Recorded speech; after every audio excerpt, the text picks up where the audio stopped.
హిందూపూర్ నియోజకవర్గంలో రాజకీయాలు ఒక్కసారిగా వేడెక్కిపోతున్నాయి. సినీ హీరో నందమూరి బాలకృష్ణ ఎమ్మెల్యేగా ఉన్న ఈ సెగ్మెంట్పై ఇప్పుడు అందరి ఫోకస్ పడింది.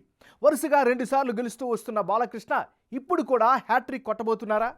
వైసీపీ అభ్యర్థికి జనం ఎంతవరకు సపోర్ట్ ఇస్తున్నారు అన్నది బిగ్ టీవీ సర్వేలో క్లారిటీ వచ్చింది. 1983 నుంచి హిందూపురం టీడీపీకే జై కొడుతోంది. ఈ అసెంబ్లీకి మొదటగా ఎన్టీ రామారావు ప్రాతినిధ్యం వహించారు. ఆ తర్వాత నందమూరి హరికృష్ణ బై ఎలక్షన్స్లో గెలిచారు. ఇప్పుడు అదే కుటుంబానికి చెందిన బాలకృష్ణ ఎమ్మెల్యేగా వరుసగా 2 సార్లు గెలిచారు. గత ఎన్నికల్లో క్రాస్ ఓటింగ్ కనిపించింది. మరి ఇప్పుడు హిందూపురం జనం మూడు ఎలా ఉందో చూసే ముందు 2019 ఎన్నికల ఫలితాలను ఒకసారి చూద్దాం. హిందూపురం నియోజకవర్గంలో 2019లో నందమూరి బాలకృష్ణ వర్సెస్ షేక్ మహమ్మద్ ఇక్బాల్ వీరిద్దరి మధ్య పోటీ జరిగింది. అప్పుడు తెలుగుదేశం పార్టీకి ఏకంగా 51% ఓటు షేర్ దక్కగా వైఎస్ఆర్ కాంగ్రెస్ పార్టీకి కేవలం 42% మాత్రమే ఓట్లు దక్కాయి. జనసేనకి 2%, ఇతరులకు 5% ఓట్లయితే 2019లో దక్కాయి. అంటే 2019 అసెంబ్లీ ఎన్నికల్లో హిందూపురం సెగ్మెంట్లో టీడీపీ సత్తా చాటింది. సినీ హీరో నందమూరి బాలకృష్ణ ఇక్కడి నుంచి బరిలో దిగి 51% ఓట్ షేర్ సాధించారు. అదే సమయంలో వైసీపీ నుంచి చివరి నిమిషంలో టిక్కెట్ దక్కించుకుని పోటీ చేసిన retired IPS officer Shaik Mohammed Iqbal 42% ఓట్లు రాబట్టగలిగారు. జనసేన 2% మాత్రమే ఓట్లు రాబట్టింది. మరి వచ్చే ఎన్నికల్లో పార్టీలు, అభ్యర్థుల ప్రభావం హిందూపురం సెగ్మెంట్లో ఎలా ఉంది? ప్రజల స్పందన ఏమిటి? Big TV exclusive detailed election సర్వేలో వెల్లడైనటువంటి అభిప్రాయాలను ఇప్పుడు పరిశీలిద్దాం. అభ్యర్థుల వారీగా ఎవరి యొక్క బలాలేంటి, బలహీనతలేంటో పరిశీలిద్దాం. ముందుగా నందమూరి బాలకృష్ణ, ఈయనకు ఉండేటటువంటి ప్లస్ పాయింట్స్ ఏంటో కనుక పరిశీలిస్తే జగన్ వేవ్ ఉన్న సొంత ఇమేజ్తో గెలిచే అవకాశాలు అయితే కనిపిస్తున్నాయి. మరోవైపు ప్రజల్లో బాలకృష్ణకు చాలా మంచి పేరు అయితే కనిపిస్తుంది నియోజకవర్గ పరంగా. ఇది కూడా ఆయనకి అదనపు ఆకర్షణగా సొంత నిధులతో అభివృద్ధి కార్యక్రమాలు చేయడం కూడా ఆయనకి కలిసి వచ్చేటటువంటి మరొక ఫ్యాక్టర్. ముఖ్యంగా ఆపదలో ఉన్న వారికి ఆపన్నహస్తం అందించడంలో నందమూరి బాలయ్య ఎప్పుడు కూడా ఈ నియోజకవర్గంలో ముందుగా ఉండడం కూడా ఈయనకి కలిసి వచ్చేటువంటి అంశాలు. ఇవన్నీ కూడా బాలకృష్ణకి ఈ నియోజకవర్గంలో ప్లస్లు. మరి మైనస్ పాయింట్స్ని కనుక బేరీజు వేస్తే సినిమా షూటింగ్లతో నియోజకవర్గానికి దూరంగా ఉండడమే అతి ప్రధానమైనటువంటి మైనస్గా చెప్పుకోవచ్చు. ఇక హర్ష కమ్యూనికేషన్స్తో క్యాడర్కు ఇబ్బంది కూడా కలుగుతుందని కూడా చెప్పుకోవచ్చు. ఏదేమైనప్పటికీ కూడా ఇది బాలకృష్ణకి సంబంధించినంత వరకు ఈ నియోజకవర్గానికి వరంగా ప్లస్లు, మైనస్లు. కోడూరు దీపిక, మరి దీపికకు ఉండేటటువంటి ప్లస్లు ఏంటి, మైనస్లు ఏంటి? ముందుగా ప్లస్ పాయింట్స్ కనుక బేరీజు వేస్తే కురుబ, రెడ్డి సామాజిక వర్గాల మద్దతు సంపూర్ణంగా ఈమెకి దక్కే ఛాన్సెస్ అయితే కనిపిస్తున్నాయి.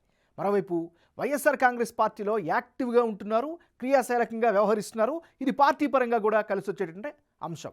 మరోవైపు పెద్దిరెడ్డి రామచంద్రారెడ్డి సపోర్టు పూర్తిగా ఉండడం కూడా రాజకీయంగా, ముఖ్యంగా పోల్ మేనేజ్మెంట్, పొలిటికల్ మేనేజ్మెంట్ పరంగా ఈమెకి కలిసి వచ్చేటటువంటి ఫ్యాక్టర్స్. ఇవి దీపికకు ఉండేటటువంటి పాజిటివ్ అంశాలు. మరి కోడూరు దీపికకు ఈసారి మైనస్ అయ్యే అవకాశాలు ఉండేటువంటి పాయింట్స్ ఏంటి కనుక గమనిస్తే కొత్తగా నియోజకవర్గ ఇన్ఛార్జిగా బాధ్యతలు ఇవ్వడం వల్ల కాస్త మైనస్గా కనిపిస్తోంది. మరోవైపు క్యాడర్ అంతా కలిసి వస్తారా అనేటటువంటి అనుమానం కూడా సొంత పార్టీ నుంచే వెల్లువెత్తుతున్నటువంటి పరిస్థితి. ఇది ఈమెకు సంబంధించినంత వరకు ఉండేటువంటి ప్లస్లు, మైనస్లు. హిందూపురం నియోజకవర్గంలో అత్యంత కీలకమైనటువంటి ఎలిమెంట్ క్యాస్ట్ పాలిటిక్స్. సో ఈ నియోజకవర్గంలో ఉండేటటువంటి సామాజిక వర్గాలని పరిశీలిస్తే ఈ నియోజకవర్గంలో వాల్మీకి బోయలు 20% మంది ఉన్నారు. ముస్లింలు 18% ఉంటే ఎస్సీలు 14%, కురబ కులస్తులు 13% ఉండగా రెడ్డిలు 10%, శెట్టి బలిజలు 6% ఈ నియోజకవర్గంలో నివసిస్తున్నారు. అంటే హిందూపురంలో బోయ వాల్మీకి కమ్యూనిటీ బలంగా ఉంది. ఇందులో వైసీపీకి 40% మంది, తెలుగుదేశం పార్టీకి 55%, జనసేనకు 5% మద్దతిస్తామని బిగ్ టీవీ ఎలక్షన్ సర్వేలో తమ అభిప్రాయంగా చెప్పారు. ఇక ముస్లింలలో జగన్ పార్టీకి 50%, తెలుగుదేశానికి 40%, జనసేనకు 10% మద్దతు పలుకుతున్నామని చెబుతున్నారు. ఇక ఎస్సీల్లో వైసీపీకి 45%, టీడీపీకి అనూహ్యంగా 50%, జనసేనకు 5% సపోర్ట్ ఇస్తామని చెబుతున్నారు. అటు కీలకమైనటువంటి కురబ సామాజిక వర్గంలో కూడా 55% మంది వైసీపీకి, 40% మంది టీడీపీకి అనుకూలంగా ఉంటే 5% జనసేనకు మద్దతుగా పలుకుతున్న పరిస్థితి కనిపిస్తోంది. ఇక రెడ్డి కమ్యూనిటీలో వైసీపీకి 55%, తెలుగుదేశానికి 40%, జనసేనకు 5% చొప్పున సపోర్టు ప్రకటిస్తున్నారు. ఇక శెట్టి బలిజ వర్గంలో వైసీపీకి 45%, టీడీపీకి 50%, జనసేనకు 5% మద్దతు ఇస్తామని బిగ్ టీవీ సర్వేలో జనం తన అభిప్రాయాలుగా వ్యక్తం చేస్తున్నారు.